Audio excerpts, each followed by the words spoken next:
Breaking news Telangana రాజకీయాల్లో కల్వకుంట్ల కవిత సరికొత్త సంచలనానికి తెరలేపబోతున్నారు. కొంతకాలంగా బీఆర్ఎస్ కార్యకలాపాలకు దూరంగా ఉంటూ తనకంటూ ప్రత్యేక గుర్తింపు కోసం ప్రయత్నిస్తున్న కవిత మరో 24 గంటల్లో కొత్త ప్రాంతీయ పార్టీని ప్రకటించబోతున్నారు.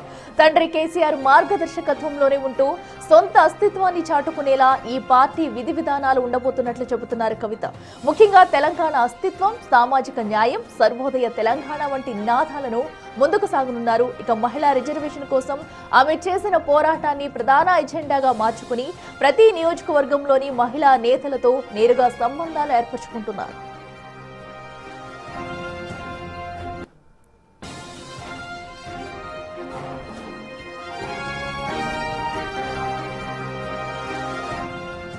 బీఆర్ఎస్ పార్టీలోని అసంతృప్తి నేతలను, ముఖ్యంగా సరైన గుర్తింపు లభించిన నాయకులను లక్ష్యంగా చేసుకుని పార్టీలోకి ఆహ్వానిస్తూ తన క్యాడర్ ను సిద్ధం చేసుకుంటున్నారు కవిత. కేసీఆర్ హయాంలో జరిగిన అభివృద్ధిని ప్రస్తావిస్తూనే ఆ పార్టీ ముఖ్య నేతలను విమర్శిస్తున్నారు. ప్రస్తుత కాంగ్రెస్ ప్రభుత్వ వైఫల్యాలైన నిరుద్యోగ సమస్యలు, రైతు భరోసా వంటి అంశాలపై గళమెత్తుతున్నారు. కవిత కంచుకోటైన నిజామాబాద్ జిల్లాలో ఇప్పటికే భారీ ఎత్తున నేతలు ఆమె వెంట నడిచేందుకు సిద్ధమయ్యారు. గతంలో తెలంగాణ ఉద్యమంలో కీలకంగా వ్యవహరించి ప్రస్తుతం ఏ పార్టీలోనూ ఇవ్వడలేకపోతున్న నేతలు కవిత పార్టీలో చేరే అవకాశం ఉంది. ఢిల్లీ పాలకుల పెత్తనంపై పోరాటం అనే పాత నినాదానికి కొత్త రూపునిస్తూ కవిత తీసుకొస్తున్న ఈ పార్టీ రాష్ట్ర రాజకీయాల్లో ఎలాంటి మార్పులు తెస్తుందో వేచి చూడాలి.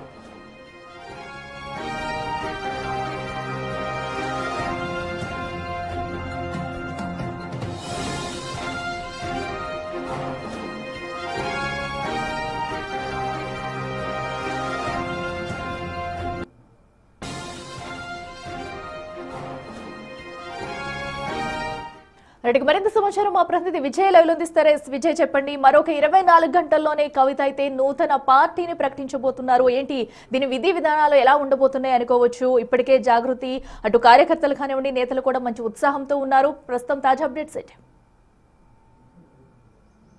ఎస్ అఖిల, పూర్తిగా మరొక 24 గంటల్లోనే తెలంగాణలో మరొక కొత్త పార్టీ కూడా పురుడు పోసుకొని ఉంది. దీనికి సంబంధించి తెలంగాణ జాగృతి అధ్యక్షురాలు కూడా నిన్న మనతో బిగ్ టీవీతో మాట్లాడినప్పుడు కూడా చాలా ఉత్సాహంగా అయితే కనిపించారు. అలాగే ప్రతి జాగృతి నాయకులు కావచ్చు, కార్యకర్తలు కావచ్చు, చాలా కాన్ఫిడెంట్గా అయితే ఉన్నారు. వారు ప్రతిపాదించినటువంటి పేరు ఏదైతే కనిపిస్తా ఉందో తెలంగాణ ప్రజా జాగృతి అనేటువంటి పేరును ప్రధానంగా పార్టీకి పేరుగా పెట్టేటువంటి అవకాశం అయితే కనిపిస్తుంది. దీనికి సంబంధించి కొంత మనకు విశ్వసనీయ సమాచారం మేరకు పార్టీ జెండాలో కూడా నీలి రంగు అలాగే లేకపోతే ఆకుపచ్చ రంగు కూడా ఉండేట్టుగా అయితే తెలుస్తా ఉంది. పార్టీకి సంబంధించిన జెండాలో మధ్యలో గంట అంటే ధర్మ గంట అనేది ఉండేటువంటి అవకాశం కూడా కనిపిస్తా ఉంది. అంటే దీని అర్థం ఏంటంటే తెలంగాణలో ఉన్నటువంటి ప్రతి పౌరునికి, ప్రతి సామాజిక వర్గానికి చెందినటువంటి అందరికీ కూడా సామాజిక న్యాయం, సర్వోదయంగా తెలంగాణను చూసుకునేటువంటి విధంగా ఇది డిజైన్ చేసినట్టు కూడా తెలుస్తా ఉంది. ఇటీవల కవిత ఢిల్లీకి వెళ్ళి కూడా ఇటు ఎన్నికల కమిషన్కు ఈ యొక్క వివరణ ఇచ్చినట్టు కూడా తెలుస్తా ఉంది. తమకు ఏ పార్టీకి సంబంధించినటువంటి జెండాని డిజైన్ చేసుకున్నారో అదే వస్తుంది అన్నట్టుగా కూడా మనకు చాలా కాన్ఫిడెంట్గా అయితే కవిత చెప్తున్నటువంటి పరిస్థితి కనిపిస్తుంది. కేంద్ర ఎన్నికల సంఘం కూడా అనేక రకాలైనటువంటి గుర్తుల్ని అలాగే డిజైన్స్కి సంబంధించినటువంటి వాటిని చూపించినప్పటికీ తాను ప్రతిపాదించినటువంటి గుర్తును మాత్రమే తమకు కేటాయించాలంటూ కూడా చెప్పినటువంటి పరిస్థితి కనిపిస్తుంది. గతంలో కూడా ఢిల్లీ హైకోర్టు కూడా కేంద్ర ఎన్నికల కమిషన్కు కూడా ఒక ప్రతిపాదన చేసింది, అంటే సూచించినటువంటి పరిస్థితి కనిపిస్తుంది. కవితకు సంబంధించినటువంటి పార్టీ విషయానికి సంబంధించి సత్వరమే ఒక నిర్ణయం తీసుకోవాలంటూ కూడా చెప్పినటువంటి పరిస్థితి కనిపిస్తుంది. మరొక పక్క కేంద్ర ఎన్నికల సంఘానికి సంబంధించిన వెబ్సైట్ లో మాత్రం ఎక్కడ కూడా కవిత ఈ డేట్ న పార్టీకి సంబంధించినటువంటి పేరును నమోదు చేసుకున్నారని కానీ లేకపోతే ఆవిడకు సంబంధించినటువంటి ఆ నోటీస్ కావచ్చు ఎక్కడ కూడా కేంద్ర ఎన్నికల సంఘం మాత్రం వెలువరించినటువంటి పరిస్థితి కనిపిస్తా ఉంది. బట్ ఆవిడ మాత్రం చాలా కాన్ఫిడెంట్ గా అయితే కనిపిస్తా ఉన్నారు.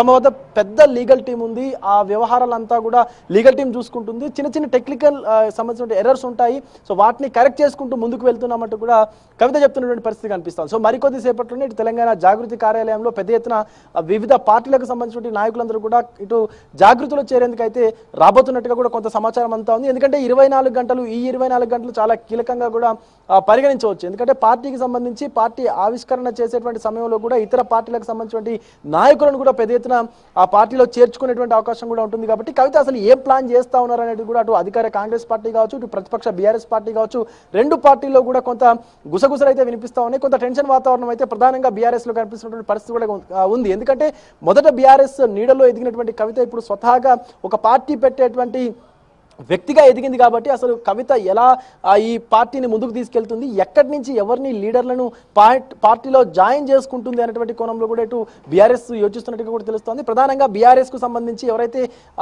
కొంత ఏదైతే వాళ్ళకి సంబంధించినటువంటి అంటే సెకండ్ గ్రేడ్ లీడర్స్ కావచ్చు, లేకపోతే వాళ్ళకి పెద్దగా ప్రాధాన్యత ఇవ్వనటువంటి లీడర్స్ కావచ్చు, పెద్దగా ఫేమ్ ఉన్నటువంటి లీడర్స్ కావచ్చు, మంచి వాక్చాతుర్యం ఉండి అంటే మంచి టెక్నికల్ స్కిల్స్ ఉండి మంచి మాట్లాడగలిగినటువంటి స్కిల్స్ ఉండి కొంత వెనకబడినటువంటి వాళ్ళు కావచ్చు, వాళ్ళని కూడా టార్గెట్గా చేసుకొని కవిత పార్టీలోకి ఆహ్వానించేటువంటి కార్యక్రమం కూడా చేస్తూ ఉన్నారు. మొదట తెలంగాణ ఉద్యమంలో పెద్ద ఎత్తున పాల్గొన్నటువంటి ఉద్యమకారులు కావచ్చు, లేకపోతే ఆ ఉద్యమకారులందరూ కూడా వేరే పార్టీలో మనుగడ లేక కొంత సైలెంట్గా ఉన్నటువంటి వాళ్ళందరినీ కూడా తిరిగి పార్టీలోకి అంటే కవిత పార్టీలోకి జాయిన్ చేసుకున్నటువంటి విధంగా కూడా కార్యాచరణ అయితే రూపొందిస్తూ ఉన్నారు. ముఖ్యంగా నిజామాబాద్కు సంబంధించినటువంటి ఆ ఏరియాల నుంచి అంటే ఉత్తర తెలంగాణ నుంచి కూడా పెద్ద ఎత్తున కవితకు సంబంధించినటువంటి ఫాలోవర్స్ కూడా పార్టీలో జాయిన్ అయ్యేటువంటి అవకాశం కనిపిస్తూ ఉంది. సో చూడాలి మరి అంటే రేపు ఈ యొక్క 24 గంటల అనంతరం రేపు ఉదయం 8 గంటల నుంచి 9 గంటల 30 నిమిషాల మధ్యలో ఈ యొక్క కవిత తెలంగాణ జాగృతికి సంబంధించిన పార్టీని కూడా అనౌన్స్ చేయబోతా ఉన్నారు. ప్రధానంగా పార్టీ పేరు తెలంగాణ ప్రజా జాగృతి అని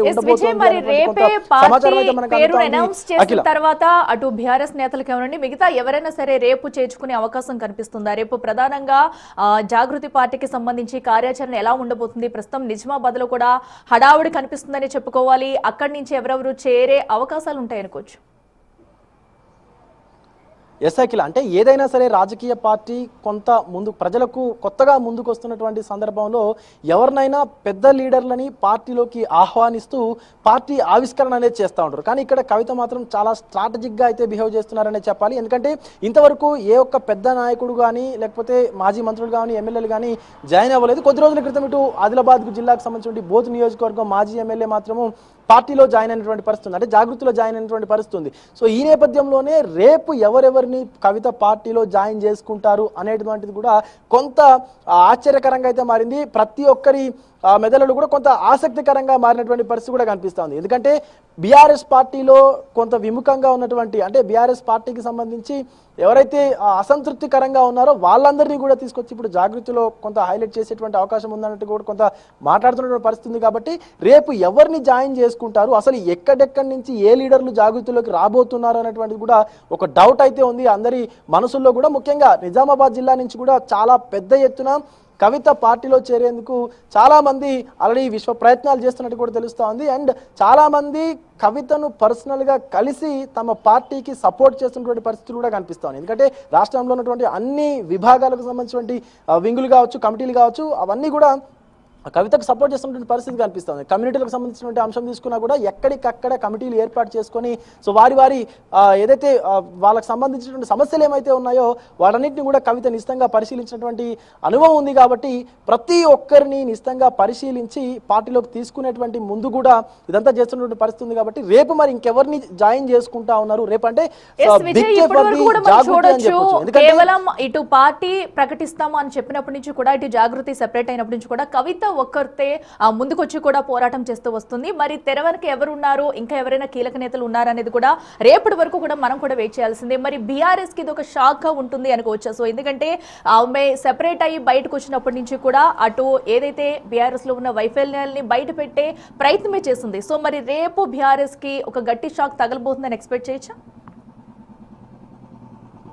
ఖచ్చితంగా బీఆర్ఎస్కి ఇది ఒక గట్టి షాక్ అనే చెప్పాలి అఖిల. ఎందుకంటే పార్టీ పెట్టడానికి ముందే బీఆర్ఎస్ నుంచి బయటికి వచ్చిన తర్వాత తన ఎమ్మెల్సీ పదవికి రాజీనామా చేసిన తర్వాత కవిత తీసుకున్నటువంటి స్టాండ్ వల్ల పూర్తిగా బీఆర్ఎస్కి కొంత నెగిటివ్ అయితే అయిందనే చెప్పాలి. సో దాని ప్రభావం అటు సర్పంచ్ ఎన్నికల్లో కూడా అంటే స్థానిక సంస్థల ఎన్నికల్లో కూడా పడిందనేది ఖచ్చితంగా అది అందరూ ఒప్పుకోవాల్సినటువంటి వాస్తవమే. సో ఇప్పుడు ప్రధానంగా పార్టీగా మారుతున్నటువంటి కవిత వల్ల బీఆర్ఎస్కు సంబంధించినటువంటి ఓట్ల చీలిక అనేది ఖచ్చితంగా జరగబోతోంది. ఇక్కడ అంటే ఇప్పటి వరకు కేవలం త్రిముఖ పోరు మాత్రమే ఉండేది రాష్ట్రంలో. ఏదైతే బీజేపీ కావచ్చు, లేకపోతే ఇటు అధికారంలో ఉన్నటువంటి కాంగ్రెస్ కావచ్చు, లేకపోతే ప్రతిపక్షంలో ఉన్నటువంటి బీఆర్ఎస్ కావచ్చు, ఈ మూడు పార్టీలకు సంబంధించే పెద్దగా పోటీ అనేది ఉండేది. కానీ ఇప్పుడు ఆ పోటీలోకి నేను కూడా ఎంటర్ అవుతున్నాను అంటూ కూడా కవిత అయితే ఒక స్టాండ్ తీసుకొని ఉన్నారు. కాబట్టి సో ఇప్పుడు బీఆర్ఎస్కు ఈ యొక్క కవిత తీసుకొచ్చేటువంటి పార్టీ వల్ల కొంత మైనస్ అయితే ఖచ్చితంగా ఏర్పడుతుంది. ఎందుకంటే బీఆర్ఎస్కు సంబంధించి ఆవిడ బీఆర్ఎస్ పార్టీలో పనిచేశారు, బీఆర్ఎస్ పార్టీకి సంబంధించిన నాయకులతో చాలా మందితో కూడా ఆవిడ ఇప్పటికీ టచ్లో ఉన్నట్టుగా అయితే మనకు కొంత సమాచారం ఉంది. కాబట్టి అసలు మరి ఏ నాయకులు కవితతో టచ్లో ఉన్నారు, రేపు ఇంకెవరు జాయిన్ అవ్వబోతున్నారని కూడా కొంత ఆసక్తిగా మారినటువంటి పరిస్థితి కనిపిస్తూ ఉంది. సో ఆ క్యూరియాసిటీ అనేది మాత్రం ఇంకా అలాగే కవిత మెయింటైన్ చేస్తూ వస్తూ ఉన్నారు. సో రేపు ఆవిడ పార్టీ ఆవిష్కరించిన అనంతరం కూడా చాలా మంది మాజీ మంత్రులు కావచ్చు, లేకపోతే మాజీ ఎమ్మెల్యేలు కావచ్చు, మాజీ ఎమ్మెల్సీలు కావచ్చు, జిల్లాల నుంచి కూడా చాలా పెద్ద మొత్తంలో ఉన్నటువంటి నాయకులు కావచ్చు, ఇతర బీఆర్ఎస్ క్యాడర్ని టార్గెట్ చేసుకున్నట్టుగా కూడా తెలుస్తూ ఉంది. సో ఇటు గతంలో బీఆర్ఎస్ చేసినటువంటి మంచిని చెప్తూనే, కేసీఆర్ గురించి చెప్తూనే, మరొక పక్క అందులో ఉన్నటువంటి ప్రధాన నాయకులు అన్నటువంటి కేటీఆర్, హరీష్ రావు, ఇతర జగదీశ్వర్ రెడ్డి కావచ్చు, లేకపోతే ఇతర నిరంజన్ రెడ్డి కావచ్చు, ఇలాంటి నాయకులందరినీ కూడా విమర్శిస్తూ వచ్చినటువంటి పరిస్థితి ఉంది. సో ఈ నేపథ్యంలోనే ఈ ముఖ్య నాయకుల్ని తప్ప ఇంకా ఏ నాయకుని కూడా కవిత వేలెత్తి చూపించలేదు, మాట్లాడలేదు కనీసం వాళ్ళ గురించి. సో ఖచ్చితంగా దీన్ని బట్టి చూస్తే అక్కడ ప్రాధాన్యత తగ్గినటువంటి నాయకులకు ఇక్కడ పెద్దపీట వేస్తాము, జాగృతిలో తెలంగాణ అస్తిత్వాన్ని కాపాడేటువంటి విధంగా ఈ పార్టీని ఏర్పాటు చేస్తా ఉన్నాం, కాబట్టి మీకు ఎలాంటి ఇబ్బంది ఉండదు అని చెప్పి కూడా కవిత వాళ్ళతో కొంత మాట్లాడినట్టుగా సమాచారం ఉంది. కాబట్టి రేపు చూడాలి మరి ఎవరెవరు జాయిన్ అవుతా ఉన్నారనేది కూడా పూర్తిగా తెలంగాణ ప్రజలకు సంబంధించి కొంత ఆసక్తికరంగా అయితే మారినటువంటి పరిస్థితులు అనిపిస్తా ఉన్నాయి. Akhila. Right Vijay, thank you.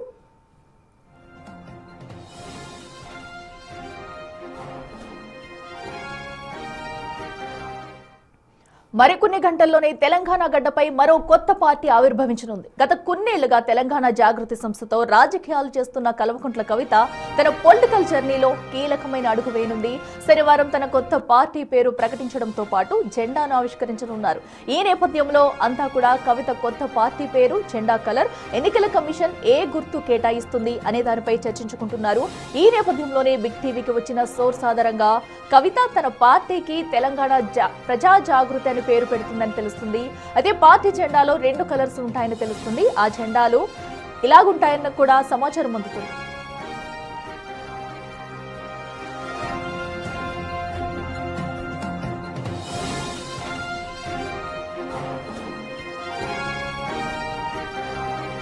అయితే జెండా కలర్స్ చూసుకున్నట్టయితే మొదటిగా బ్లూ అండ్ ఎల్లో కలర్, రెండోది లైట్ ఆకుపచ్చ అండ్ బ్లూ, మూడోది light blue and navy blue అనే సమాచారం అయితే అందుతుంది. అంతేకాకుండా కవిత పార్టీకి ఎన్నికల కమిషన్ గంట గుర్తు కేటాయించినట్టు సమాచారం. ఇక ఎల్లుండి పార్టీ పేరును, జెండాను అధికారికంగా కల్వకుంట్ల కవిత అయితే ఆవిష్కరించనున్నారు.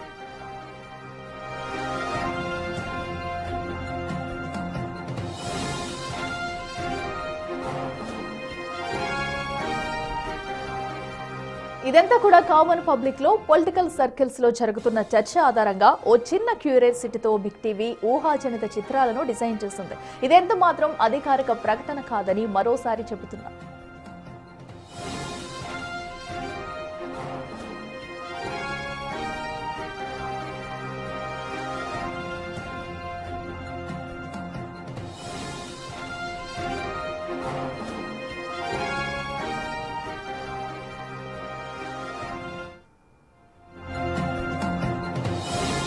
Breaking news. మరికొన్ని గంటల్లోనే తెలంగాణ గడ్డపై మరో కొత్త పార్టీ ఆవిర్భవించనుంది. గత కొన్నేళ్లుగా తెలంగాణ జాగృతి సంస్థతో రాజకీయాలు చేస్తున్న కల్వకుంట్ల కవిత తన పొలిటికల్ జర్నీలో కీలకమైన అడుగు వేయనుంది.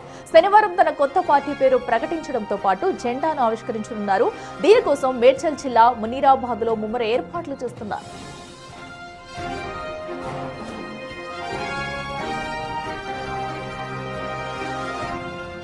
రాబోయే రోజుల్లో ఈ పార్టీ సృష్టించబోయే ప్రకంపనలు తెలంగాణ రాజకీయ గమనాన్ని మార్చేస్తాయని కవిత ముందుగానే సంకేతాలు ఇవ్వడం ఇప్పుడు హాట్ టాపిక్ గా మారింది.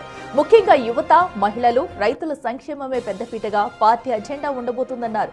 పార్టీ ప్రకటన నేపథ్యంలో కవిత సొంత గడ్డ ఉమ్మడి నిజామాబాద్ జిల్లాలో పండుగ వాతావరణం నెలకొంది. ఎక్కడ చూసినా భారీగా ఫ్లెక్సీలు, హోర్డింగ్స్ తో కొత్త శోభను సంతరించుకుంది.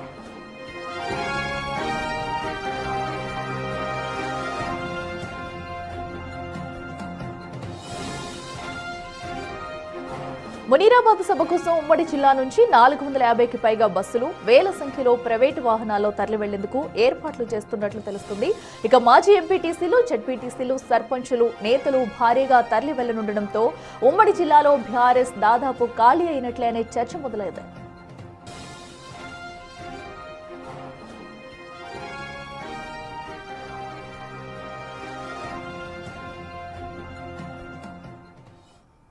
ఇక మరింత సమాచారం మా ప్రతినిధి రాజేష్ లైవ్ లో అందిస్తారు. రాజేష్, మరికొద్ది గంటల్లోనే 24 గంటల్లో కూడా కవిత నూతన పార్టీని అయితే ప్రకటించబోతున్నారు. దీనికి సంబంధించి ఇప్పుడే భారీగా సభకు కూడా ఏర్పాట్లు అయితే చేసినట్టు తెలుస్తుంది. ఏంటి అక్కడ తాజా పరిస్థితి ఎలా ఉంది? సో నేతలంతా కూడా దీనికి సంబంధించి ఏర్పాట్లు ఎలా చేస్తున్నారు? తెలంగాణ రాష్ట్రంలో అతిపెద్ద ప్రాంతీయ పార్టీగా ఏర్పాటు చేస్తామంటూ కవిత చేసిన ప్రకటనలకు సంబంధించి ఇప్పటివరకే రేపు ఉదయం పార్టీ ప్రకటన చేయనుంది. అయితే ఈ ప్రకటనలో ఇప్పటివరకే బిగ్ టీవీకి ఎక్స్క్లూజివ్ వచ్చిన కొన్ని ఊహాజనితకు సంబంధించిన కొన్ని చిత్రాలు అయితే చెప్పవచ్చు. అయితే ఒకటి బ్లూ అండ్ ఎల్లో రంగులో జెండా ఉంటుందని చెప్పి కూడా తెలుస్తుంది. అయితే దీనికి పార్టీ సింబల్గా గంట గుర్తు ఇచ్చినట్టుగా ఎన్నికల అధికారులు ఒక సమాచారం అయితే వస్తుంది. దీనికి ఇప్పటికే తెలంగాణ రాష్ట్ర వ్యాప్తంగా కూడా అందరూ అంటే ఎవరు కూడా ఉత్కంఠభరితమైన పరిస్థితులు నెలకొన్నాయని చెప్పుకోవచ్చు. ఇటు ఉమ్మడి నిజామాబాద్ జిల్లాకు సంబంధించి పెద్ద ఎత్తున పార్టీలో చేరేందుకు కూడా వెళ్తున్నారని చెప్పుకోవచ్చు. ముఖ్యంగా బీఆర్ఎస్కి సంబంధించిన ఇటు జాగృతికి సంబంధించిన ఇటీవల సర్పంచ్ ఎన్నికలు నిలబడిన సర్పంచ్లంతా కూడా హైదరాబాద్ తరలించనున్నారు. అయితే దీనికి నిజామాబాద్ ఉమ్మడి జిల్లాకు సంబంధించిన 250 వాహనాలని ఏర్పాటు చేశారు. ఇందులో పెద్ద ఎత్తున బస్సులు కావచ్చు, 4 వీలర్ వెహికల్స్ని ఏర్పాటు చేశారు. ఇటు కామారెడ్డి జిల్లాలో కూడా సుమారు 200కు పైగా వాహనాలను ఏర్పాటు చేసినట్టుగా జాగృతి నుంచి ఒక సమాచారం వస్తుంది. అయితే ఇక్కడ నుంచి వెళ్ళనున్న ఎవరైతే సర్పంచులు కావచ్చు, మాజీ జెడ్పీటీసీలు, ఎంపీటీసీలు, చాలా పెద్ద ఎత్తున జాగృతి కార్యకర్తలు కావచ్చు, అయితే బీఆర్ఎస్ సంబంధించిన కార్యకర్తలు కావచ్చు, వీళ్ళంతా కూడా రేపు హైదరాబాద్ తరలిన్నారని చెప్పుకోవచ్చు. అయితే పార్టీ ప్రకటనకు సంబంధించి ఇప్పటివరకే చాలా ఉత్కంఠభరితమైన ఎలా ఉండబోతుంది, పార్టీ విధి విధానాలింది, ఇప్పటికే సర్వోదయ తెలంగాణగా ఒక పేరుతో ముందుకొస్తున్న కవిత ఇప్పుడు సర్వోదయ తెలంగాణతో కార్యకర్తలను కావచ్చు, ఇటు మహిళలను కావచ్చు, యువతను కావచ్చు, అందరినీ ఏకం చేసే విధంగా ఈ పార్టీలో పెద్ద ఎత్తున వాళ్ళకి ముఖ్యమైన స్థానం ఉంటుందని చెప్పి కూడా చాలా వరకు చెప్పుకుంటూ వచ్చింది. అయితే ముఖ్యంగా ఉమ్మడి నిజామాబాద్ జిల్లాకు సంబంధించి పార్టీ బీఆర్ఎస్ పార్టీ నుంచి ఎంపీగా ఎమ్మెల్సీగా పోటీ చేసిన కవిత ఇప్పుడు నిజామాబాద్ ఉమ్మడి జిల్లాకు సంబంధించిన పూర్తిగా బీఆర్ఎస్ క్యాడర్ ఖాళీ చేసేందుకు కూడా సిద్ధమైనట్లుగా తెలుస్తుంది. అయితే బీఆర్ఎస్ క్యాడర్ మొత్తం కూడా ఖాళీ అవుతున్నట్లుగానే ప్రచారం జరుగుతుంది. కేవలం ఎవరైతే ముఖ్య నాయకులు ఎవరైతున్నారో అంటే జిల్లా పరిషత్ చైర్మన్ కావచ్చు, లేకపోతే ఎమ్మెల్యేలు కావచ్చు, వీళ్ళు తప్ప మిగతా క్యాడర్ అంతా కూడా కవిత నుంచి వచ్చిన వాళ్ళే. గతం నుంచి కూడా జాగృతి స్థాపించినప్పటి నుంచి కూడా ఇక్కడ కవిత చురుగ్గా పాల్గొంది. తెలంగాణ ఉద్యమం సంబంధించి ఉద్యమంలో పాల్గొన్నది. తర్వాత బీఆర్ఎస్ పార్టీ సంబంధించిన అధికారం రావడానికి కీలక పాత్ర పోషించింది. రాష్ట్ర వ్యాప్తంగా కూడా చాలా నియోజకవర్గాలు, చాలా జిల్లాల్లో కవిత ఇంపాక్ట్ ఉంటుంది, కవిత చరిష్మా ఉంటుంది. కాబట్టి చాలా వరకు కార్యకర్తలంతా కూడా పెద్ద ఎత్తున పార్టీలో చేరేందుకు పెద్ద ఎత్తున వెళ్తున్నట్టుగా తెలుస్తుంది. కానీ ఇప్పుడు రేపు పార్టీ పెట్టబోయే సంబంధించిన ఎజెండాకి సంబంధించి బిగ్ టీవీకి వచ్చిన ఎక్స్క్లూజివ్ ఏదైతే 2 కలర్స్ ఉన్నాయో, ఒకటి బ్లూ అండ్ ఎల్లో రంగులో జెండా ఉంటుంది. అయితే సింబల్ మాత్రం గంట గుర్తిచ్చినట్టుగా తెలుస్తుంది. అయితే దీనికి సంబంధించి ఇప్పటివరకే ఎన్నికల అధికారులకి చాలాసార్లు రిక్వెస్ట్ చేసింది. ఎందుకంటే పార్టీ తొందరగా ప్రకటించాలి కాబట్టి ఆ ఎన్నికల గుర్తు కావచ్చు, ఆ రంగులు కావచ్చు, తొందరగా మాకు ప్రకటించాలని చెప్పి ఇప్పటివరకే ఆ ఎన్నికల అధికారులు ఢిల్లీలో కూడా చాలాసార్లు రిక్వెస్ట్ చేసినట్టు తెలుస్తుంది. ఇప్పటికే ఆ ఎన్నికల కమిషన్ సంబంధించి కూడా ఒక తహసీల్దార్ని కూడా పార్టీ ఆఫీస్కి, ఇక్కడ నిజామాబాద్లో ఉన్న తెలంగాణ జాగృతి ఆఫీస్కి ఇటీవల 10 రోజుల క్రితం వచ్చి వెళ్ళినట్టు తెలుస్తుంది. అందుకే ఆ హడావిడిగా పార్టీకి సంబంధించి కావచ్చు, ఇటు లాయర్లతో తన ఏదైతే రిక్వెస్ట్ ఉందో రిక్వెస్ట్ అందులో భాగంగానే పార్టీ జెండాకి సంబంధించి కానీ ఇప్పటి వరకు ఎలాంటి ప్రకటన లేదు. మరి దీనికి ఇప్పటి వరకు క్లియరెన్స్ వచ్చింది అనుకోవచ్చు, ఎందుకంటే మరొక 24 గంటలే టైమింగ్ ఉంది కాబట్టి అటు ఎన్నికల అధికారి నుంచి కానీ వేరే ఎక్కడి నుంచి కూడా సమాచారం లేదు. సో క్లియరెన్స్ వచ్చిందని అనుకోవచ్చా? 100%. ఎందుకంటే వెబ్సైట్లో పెట్టినంత మాత్రాన క్లియరెన్స్ రాలేదని కాదు, ఖచ్చితంగా క్లియరెన్స్ వచ్చింది. మనం క్లియర్గా జాగృతికి సంబంధించిన ముఖ్య నాయకులతో కూడా మాట్లాడడం జరిగింది. వాళ్ళు చెప్పిన ప్రకారం అయితే పూర్తి అన్ని ఏర్పాట్లు చేశాం, దానికి సంబంధించిన అన్ని అధికారాలు వచ్చాయని చెప్తా ఉన్నారు. అందులో భాగంగానే ఏదైతే నేవీ బ్లూ కావచ్చు, లేకపోతే ఎల్లో, లేకపోతే బ్లూ కావచ్చు, ఇలా పార్టీకి సంబంధించిన గుర్తులు అయితే రావడం జరిగింది. పూర్తిగా మనకైతే ఎల్లో అండ్ బ్లూ 2 రంగుల్లో జెండా కలర్ ఉంటుంది. అందులో భాగంగానే గంట గుర్తుగా వీళ్ళకు రావడం జరిగింది, ఆ సింబల్ని రావడం జరిగింది. ముఖ్యంగా అది ఏదైతే పార్టీ సంబంధించిన గుర్తులు ఏవైతే ఉంటాయో అవి చాలా వరకు ఇచ్చినప్పుడు అయితే గంట గుర్తుని ఎంచుకున్నట్లుగా తెలుస్తుంది. ఈ నేపథ్యంలోనే పెద్ద ఎత్తున పార్టీపై ఆధారపడి ఎవరైతే ఉన్నారో, ముఖ్యంగా పార్టీకి సంబంధించిన ప్రకటన తర్వాత విధి విధానాలు ఎలా ఉంటాయని దానికోసం వేచిస్తున్నారు. దాని తర్వాత చాలామంది మాజీ ఎమ్మెల్యేలు కావచ్చు, మాజీ మంత్రులు కావచ్చు, రాష్ట్ర వ్యాప్తంగా ఉన్న చాలామంది నేతలు బీఆర్ఎస్ ఖాళీ చేసి జాగృతిలో చేరేందుకు, లేకపోతే కవిత పెట్టబోయే తెలంగాణ ప్రజా జాగృతి పార్టీ ఏదైతే ఉందో ఆ పార్టీలో చేరేందుకు సిద్ధమవుతున్నట్టు తెలుస్తుంది. చాలా వరకు ఆశాభావంగా ఉన్నారు. రేపు మాత్రం నిజామాబాద్ ఉమ్మడి జిల్లాకు సంబంధించి ఇటు కామారెడ్డి జిల్లాలో 200 వాహనాలతో పాటు ఇటు నిజామాబాద్ జిల్లాలో 250 వాహనాల్లో తరలి వెళ్లనున్నారు. పెద్ద ఎత్తున జాగృతి నాయకులు ఇక్కడ పెద్ద ఎత్తున ఏర్పాట్లు అయితే చేశారని చెప్పుకోవచ్చు. ఉమ్మడి నిజామాబాద్ జిల్లాలో పెద్ద ఎత్తున ఫ్లెక్సీలు హోర్డింగ్స్ అయితే ఏర్పాటు చేశారు. ఇటు అన్ని రాజకీయ పార్టీలు, ఇటు బీఆర్ఎస్ కావచ్చు, కాంగ్రెస్ కావచ్చు, బీజేపీలో కావచ్చు, కవిత పెట్టబోయే పార్టీ కావచ్చు, విధి విధానాలు కావచ్చు, రేపు ప్రకటించే చాలా విషయాలపై ఉత్కంఠభరితంగా ఎదురు చూసే అవకాశం ఉన్నట్టుగా తెలుస్తుంది.